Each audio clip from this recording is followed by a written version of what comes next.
Good evening. Tonight we read from Numbers chapter 1 and Proverbs 6. chapter 6.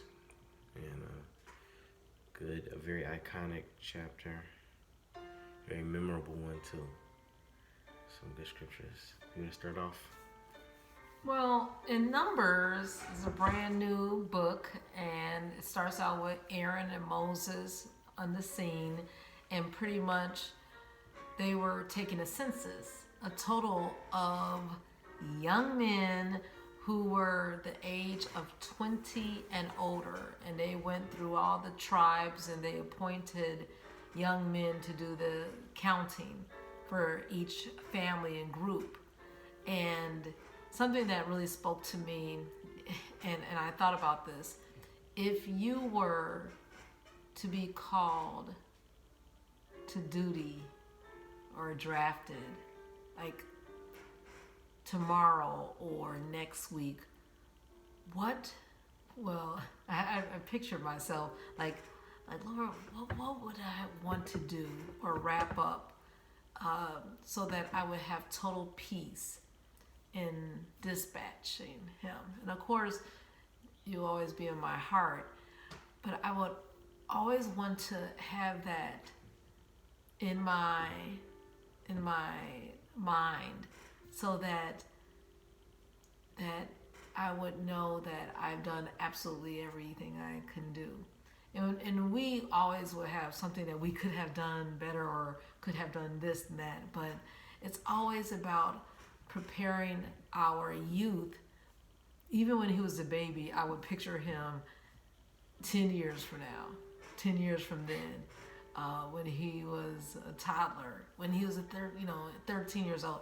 Not that I didn't appreciate every moment and every day, but I knew that time moves so quickly, and before you know it, you're becoming a man. So anyway, that really charted my way of thinking for the rest of the time, and I appreciate that chapter.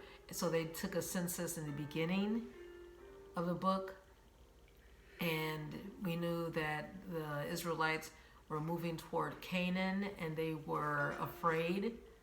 And then by the end of Numbers, they took another count, and it's a very heavy book, and you'll see a lot of data, but know that the Lord had a plan for all the movement and the migration. And even though they were afraid and they had to stay in the desert for 40 years, the Lord still spoke to them, and he was able to use many people. What did you get out of that chapter? I don't want to say I got anything from it, but you mentioned something about the army, and like that's what they were talking about in the chapter, like the age that they would go to war. And I think that people's concern with war is like death, whatever. Like, you're worried that your loved one might die in the line of, duty or whatever. But I think every day is kind of like the same as war. Like there's so many things that could kill us, and I think we should. I think if we looked at it like that, we would hold much more of like we would think of life much more preciously, and not just value it when someone's going to war, or where we don't know if we're going to see them again, because we don't know if we're going to see anybody, the second they get in the car and drive away.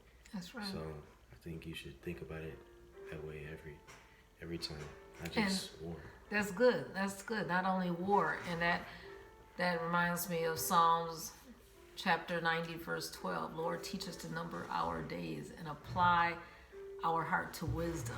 No matter what is the situation, it's really, our time here is so temporary and so quick, and eternity is forever. So we're just here for a pit stop. We have temporary assignments, and we want to be faithful.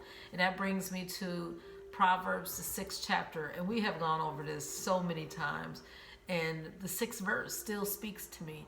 I was preparing the unit plan and the curriculum for my students for the upcoming week. And in the background, you hear someone playing the Negro National Anthem. And of course, we're going back to the migration and the artwork and the music and the creativity and the genius and the courage and the strength and how we built so much, this country.